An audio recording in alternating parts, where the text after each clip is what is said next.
आहे की विदर्भातल्या शेतकऱ्यांना जंगली श्वापदांचा मोठा त्रास आहे. ते बिबट असेल, वाघ असेल, नीलगाई असेल, रोही असेल, जंगली डुकरं असेल, रात्री रात्री बेरात्री शेतकऱ्यांना आपल्या शेतामध्ये मालाची रखवाली करण्यासाठी जावं लागतं. त्याच्यामध्ये अनेक उपाय शेतकऱ्यांनी आतापर्यंत करून पाहिले, पण कुठलाच उपाय त्यांना समाधान देऊ शकला नाही, समाधान करू शकला नाही. म्हणून मी मध्य प्रदेशच्या काही मंत्र्यांसोबत बोललो. त्यांनी दक्षिण आफ्रिकेतील एक कन्झर्वेशन सोल्युशन नावाची कंपनी आहे, त्या कंपनीसोबत तिथल्या मध्य प्रदेशच्या फॉरेस्टनी त्यांच्यासोबत टायप केलं आणि त्या ठिकाणचं असणारं बोमा टेक्निक हे मध्य प्रदेशमधील काही जिल्ह्यामध्ये वापरलं गेलं. मध्य प्रदेशमधले रायसेना असेल, सिहोरा असेल, छिंदवाडा असेल, शाहजहाँ असेल, या जिल्ह्यांतील गावामध्ये हे बोमा टेक्निक वापरल्यामुळे तेथील शेतकऱ्यांना त्याचा दिलासासुद्धा मिळालेला आहे. हे बोमा टेक्निक असं असते की साधारण एक 2-3 हेलिकॉप्टरचा वापर त्याच्यामध्ये केला जातो आणि ते कमी उंचीवरून उडवलं जातं. कमी उंचीवरून उडवल्यानंतर ज्या ठिकाणी ते जनावरं असेल त्या ठिकाणी त्या कमी उंचीचं हेलिकॉप्टर नेलं जातं. त्या आवाजामुळे ते जनावरं समोर धावतात आणि एक दक्षिण आफ्रिकेमध्ये एक बोमा नावाचं एक बंदिस्त असणारं एक ऑपरेटिंग सिस्टीम आहे, ते समोर लावलं जातं. त्या ऑपरेटिंग सिस्टीममध्ये ते फायबर नेटपासून बनवलेलं असतं. त्या फायबर नेटमध्ये हे सगळे जनावरं बंदिस्त करण्यात येतात आणि विदाऊट ट्रॅक्युलेशन, बेहोश न करता हे सगळे जनावरं पकडलेले रिझर्व्ह फॉरेस्टमध्ये सोडण्यात येतात.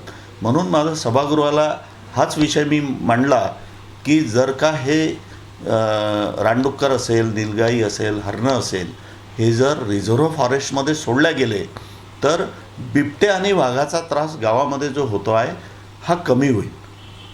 म्हणून त्या ठिकाणी हा विषय पण अनेकांना आवडला आणि मला त्या ठिकाणी या लक्षवेधी सूचना जी लावली होती याला उत्तर देण्यात आलं की मध्य प्रदेश सरकारसोबत बोलून हे बोमा टेक्निक काय आहे हे समजून घेऊन याचा वापरसुद्धा महाराष्ट्राच्या 36 जिल्ह्यामध्ये करण्यात येईल असं आश्वासन मला देण्यात आलं. विशेषतः रोही आणि रानडुक्कर जे आहे त्याच्यापासून शेतकऱ्यांचं खूप मोठं प्रचंड नुकसान आहे, वर्ध्यातसुद्धा मोठं नुकसान आहे. अशात हे जर एक्झिक्यूट झालं तर किती प्रमाणात असा लॉस हा जो आहे शेतकऱ्यांचा थांबेल आणि लवकरात लवकर कार्यान्वित व्हावं यासाठी आपला पाठपुरावा कसा असणार आहे? असं आहे की याच्या आधी आपण रिझर्व्ह फॉरेस्टला लागून असणाऱ्या शेतांना सौर ऊर्जेचं कंपन देत होतो. त्यांना त्याच्यामध्ये सबसिडी पण मिळत होती. पण हा विषय पण मी सभागृहात लावून धरला होता की बाकी शेतांनासुद्धा तुम्ही सौर ऊर्जेचं कुंपण उपलब्ध करून द्यावं. यालासुद्धा मला यश आलेलं आहे, त्याचंसुद्धा पत्र माझ्याकडे आलेलं आहे आणि या संदर्भामध्ये पत्र आल्यानंतर फॉरेस्ट ऑफिसकडनं सुद्धा विचारणा झाली आहे की कुठल्या भागामध्ये या जनावरांचा जास्ती प्रादुर्भाव आहे. ज्या भागामध्ये जास्ती प्रादुर्भाव असेल त्या गावाचा समावेश करून त्या गावाच्या आजूबाजूनी असणाऱ्या शेतकऱ्यांची नावं घेऊन त्यांनासुद्धा सौर ऊर्जेचं कुंपण त्या ठिकाणी दिल्या जाणार आहे. कमीत कमी 15,000 रुपये सबसिडी किंवा 75% सबसिडी असा त्याचा रेशो राहणार आहे. भविष्यामध्ये याचासुद्धा फायदा शेतकऱ्यांना होईल आणि बोमा टेक्निकचा फायदासुद्धा शेतकऱ्यांना याच्यासाठी होईल की साधारण अनेक ठिकाणी पडीत जमिनी असतात. त्या पडीत जमिनीवर हे जनावरं चरत असतात आणि रात्री ज्यावेळेस शेतकरी शेत सोडून घरी येतो त्यावेळेस शेतामध्ये हे सगळे जंगली जनावरं, रोही असेल, रानडुक्कर असेल, त्या शेतामध्ये जाऊन शेतपिकाचं नुकसान करतात.